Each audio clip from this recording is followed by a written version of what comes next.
सुखता नस त पिया द तनी रस न त जाम हो जाई।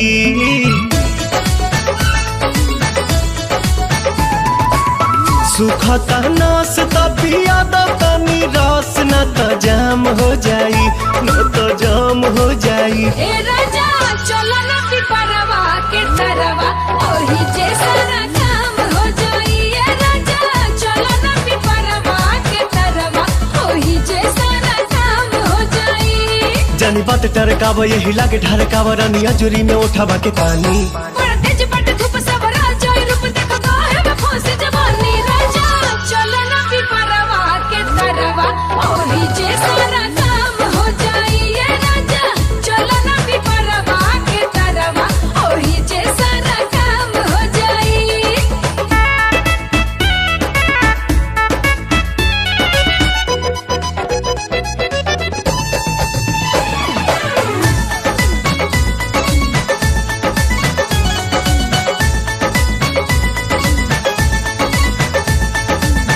ओढ़ा के ओढ़निया तू काटे दना चनिया, तुहरो के आई मजा आए हो मोरे धनिया।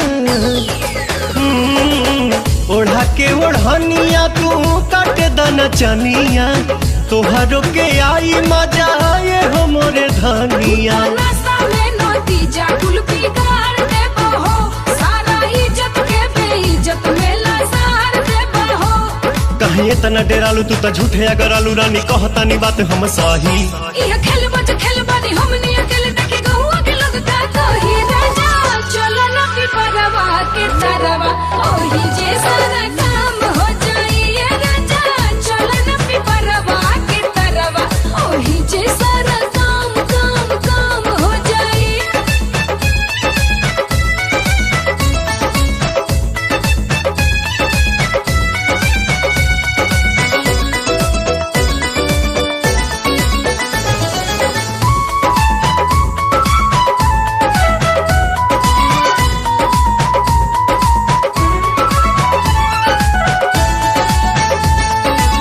गाल धके मस कब तबे जाके घस कब, सपना में देखल चीज सोझावा से चस कब।